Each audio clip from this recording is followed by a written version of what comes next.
Assalamualaikum warahmatullahi wabarakatuh. Perkenalkan, nama saya Yaya Sunaria SPD, calon guru penggerak Angkatan 7 Kabupaten Ciamis. Adapun pengajar praktik saya adalah yang terhormat Ibu Tini Sumartini SPD, dan fasilitator saya adalah yang terhormat Bapak Dr. Andes Winadi MM. Pada video kali ini saya akan menampilkan tugas 1.4.A.6 demonstrasi kontekstual modul 1.4, yaitu budaya positif terkait praktik penerapan segitiga restitusi. Restitusi dikembangkan oleh seorang pakar pendidikan yang bernama Diane Gleason yang berlandaskan pada teori kontrol dari Dr. William Glasser. Restitusi adalah proses menciptakan kondisi bagi murid untuk memperbaiki kesalahan mereka sehingga bisa kembali pada kelompok mereka dengan karakter yang lebih kuat. Adapun nilai restitusi adalah sebagai berikut. Yang pertama, memiliki tujuan yang jelas, disiplin positif, dan menghargai diri sendiri. Yang kedua, restitusi bukan untuk menyenangkan orang lain atau menghindari ketidaknyamanan. Dan yang ketiga, atas inisiatif sendiri, seorang murid bisa menghargai dan melaksanakan nilai kebajikan. Dalam pelaksanaannya, restitusi memiliki 3 langkah pokok yang dikenal dengan nama segitiga restitusi. Segitiga restitusi adalah suatu proses dialog yang dilakukan oleh guru dengan murid. Tujuannya agar menghasilkan murid yang mandiri dan bertanggung jawab. Berikut ini adalah 3 langkah restitusi. Yang pertama, menstabilkan identitas. Yang kedua, validasi tindakan yang salah. Dan yang ketiga, menanyakan keyakinan. Berikut ini merupakan contoh penerapan praktik restitusi dalam menyelesaikan sebuah permasalahan. Skenario kasus pertama. Ketika siswa kelas 5 melaksanakan penilaian akhir semester, saya melihat ada seorang siswa yang mencontek. Dalam kesepakatan kelas 5, ada salah satu nilai kebajikan yang telah disepakati dan diyakini oleh semua warga sekolah, yaitu jujur. Mencontek adalah salah satu tindakan yang tidak jujur atau bertentangan dengan salah satu nilai kebajikan yang telah disepakati dan diyakini bersama. Saya sebagai guru harus melaksanakan tindakan penyelesaian masalah tersebut dengan menggunakan segitiga restitusi. Assalamualaikum, selamat siang Pak Bio. Bagaimana kabarnya hari ini? Waalaikumsalam, baik Pak. Oke, kira-kira Bio tahu tidak alasannya mengapa Bio dipanggil? Tidak tahu Pak. Oke, tadi pada saat ujian berlangsung, Bapak melihat Bio melihat pekerjaan temannya atau mencontek. Betul tidak? Betul Pak. Oke, jadi tadi Bio mencontek. Nah, mencontek itu perbuatan baik atau tidak baik? Tidak baik Pak. Tidak baik. Oke, mencontek adalah perbuatan yang salah dan semua orang pasti berbuat salah, termasuk Bapak juga pasti sering berbuat salah. Nah, di sini Bapak tidak akan mencari siapa yang salah, tapi Bapak hanya ingin mencoba mencari solusi dari permasalahan ini.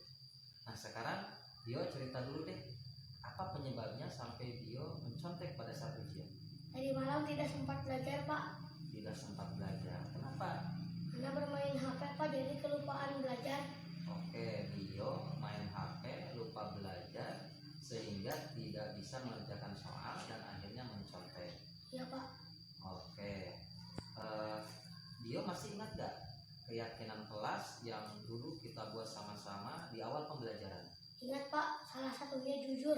Betul sekali, salah satunya adalah jujur.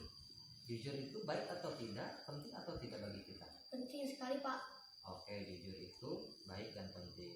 Nah, sekarang kita sudah sepakat bahwa jujur itu adalah sangat penting juga baik, dan mencontek itu adalah sebuah kesalahan. Nah, kira-kira apa yang bisa Bio lakukan untuk memperbaiki kesalahan ini? Bermain HP. Nah, membatasi Membatasi waktu bermain HP. Oh iya. Kemudian apa lagi? belajar bersungguh-sungguh dan berdoa kepada Allah dan mengerjakan soal semampunya saja, Pak. Oke, bagus sekali. Nah, kira-kira kapan Dio akan melaksanakan rencana tadi?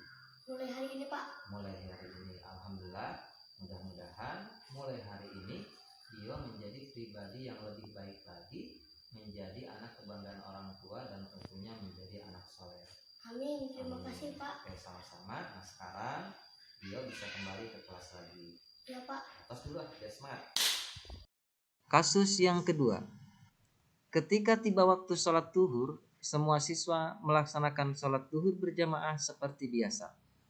Namun ketika di absen, ada salah seorang siswa yang tidak ikut sholat duhur berjamaah.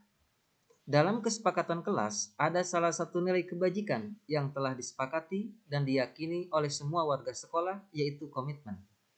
Tidak mengikuti sholat duhur berjamaah adalah salah satu tindakan yang tidak mencerminkan kesepakatan kelas atau bertentangan dengan salah satu nilai kebajikan yang telah disepakati dan diyakini bersama. Saya sebagai guru harus melaksanakan tindakan penyelesaian masalah tersebut dengan menggunakan segitiga restitusi. Assalamualaikum, selamat siang. Bagaimana kabarnya hari ini, Ai? Alhamdulillah baik, Pak. Oke, kira-kira Ai tahu tidak alasannya mengapa Ai dipanggil ke kantor? Tidak tahu, Pak.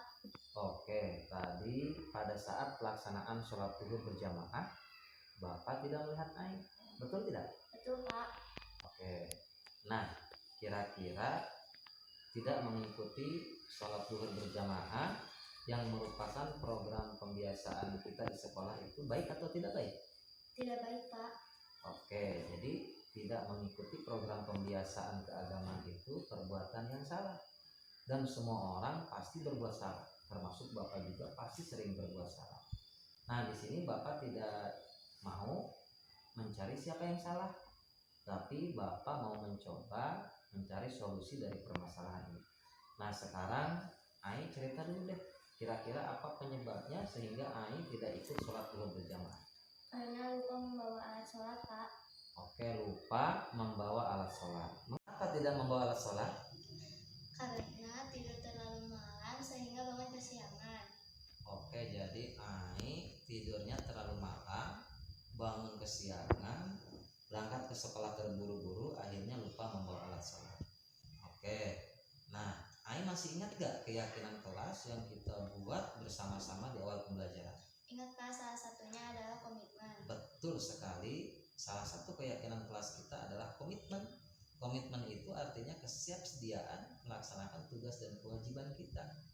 Nah, kira-kira komitmen itu perbuatan baik atau tidak baik? Baik, Pak. Oke, sekarang kan kita sepakat bahwa komitmen itu adalah perbuatan baik dan melanggar komitmen itu adalah perbuatan yang tidak baik.